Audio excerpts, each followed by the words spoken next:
اعوذ باللہ السمیع العلیم من الشیطان الرجیم من حمزہ ونفخہ ونفثہ۔ بسم اللہ۔ سورہ بقرہ کی آیت نمبر 219 اور 220 کی تفسیر چل رہی ہے۔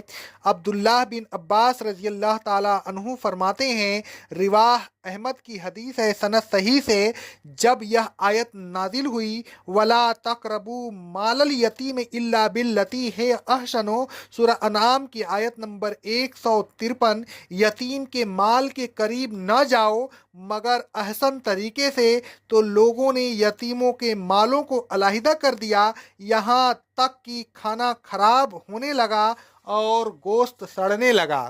لوگوں نے اس کا ذکر رسول اللہ صلی اللہ علیہ وسلم سے کیا۔ اسی وقت یہ آیت نازل ہوئی۔ اللہ تبارک و تعالیٰ نے فرمایا، اگر تم ان کا خرچ اپنے خرچ میں شامل کر لو تو وہ تمہارے بھائی ہیں۔ اللہ جانتا ہے کہ کون مفسد ہے اور کون مصلح۔ اس آیت کے نزول کے بعد لوگوں نے پھر یتیموں کے خرچ کو اپنے خرچ میں شامل کر لیا۔ اللہ تبارک و تعالیٰ فرماتا ہے، اصلاح لہم خیر، یتیموں کی اصلاح، ان کے مال کو بگڑنے اور ضائع ہونے سے بچانا یہ عمدہ کام ہے، اس میں بہتری ہے۔ وَإِن تُخَالِطُوهُمْ فَإِخْوَانُهُمْ، اگر تم ان کے خرچ کو اپنے خرچ میں شامل کر لو تاکہ ان کا مال ضائع نہ ہو، ان کا کھانا خراب نہ ہو، تو اس میں کوئی حرج نہیں، وہ تمہارے بھائی ہیں، ان کے ساتھ بھائیوں جیسی خیر خواہی کرتے رہو۔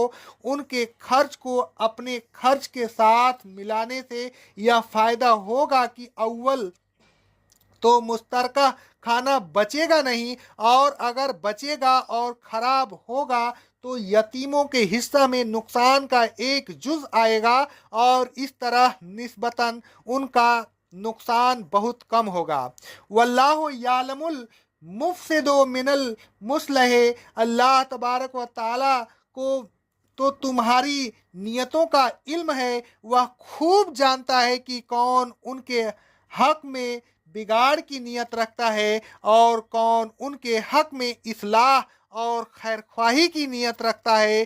جو شخص بگاڑ کی نیت رکھتا ہے وہ اچھی طرح سمجھ لے کہ وہ اللہ تبارک و تعالیٰ کے عذاب سے نہیں بچ سکتا۔ اللہ تبارک و تعالیٰ فرماتا ہے سورہ نساء کی آیت نمبر 2 میں، یتیموں کے مال کو اپنے مالوں کے ساتھ ملا کر نہ کھاؤ، یہ بہت بڑا گناہ ہے۔ اللہ تبارک و تعالیٰ فرماتا ہے سورہ نساء کی آیت نمبر 6 میں، یتیموں کا مال اس خیال سے کہ یہ بڑے ہو جائیں گے تو اپنا مال واپس لے لیں گے، فضول خرچی کے ساتھ اور جلدی جلدی نہ کھا جایا کرو۔ اللہ تبارک و تعالیٰ فرماتا ہے سورہ النساء کی آیت نمبر 10 میں، جو لوگ یتیموں کا مال ناجائز طور پر کھاتے ہیں وہ اپنے پیٹ میں آگ بھر رہے ہیں، وہ عنقریب دوزخ میں داخل ہوں گے اور وہ عذاب کا مزہ چکھیں گے۔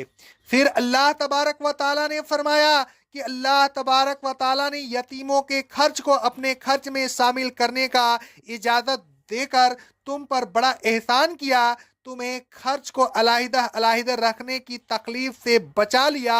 وَلَوْ شَاءَ اللَّهُ لَأَعَانَتَكُمْ، اگر اللہ تعالیٰ چاہتا تو تمہیں حکم دیتا کہ اپنا اور یتیموں کا خرچ علیحدہ علیحدہ رکھو، اور اس طرح اللہ تبارک و تعالیٰ تم کو تکلیف میں مبتلا کر سکتا تھا، اور وہ یہ کام کر سکتا تھا، اسے کون روکنے والا ہے؟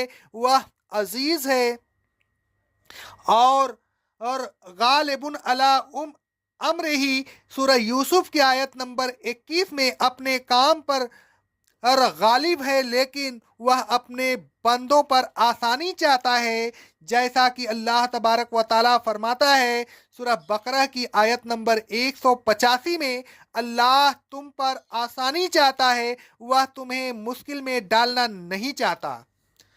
اللہ تبارک و تعالیٰ انسان کی فطری کمزوریوں سے واقف ہے، لہذا اس نے آسانی پیدا کر دی اور تکلیف میں مبتلا نہیں کیا۔ اس کے تمام کام حکمت پر مبنی ہوتے ہیں، لہذا آسانی کا یہ حکم بھی اس کے حکمت کے تقاضے کو پورا کرتا ہے۔ اے لوگوں، شراب اور جوئے میں بہت نقصانات ہیں، ان سے دور رہیے۔ اے لوگوں، اللہ تبارک و تعالیٰ کے راستہ میں بہترین اور پسندیدہ مال خرچ کیا کیجیے۔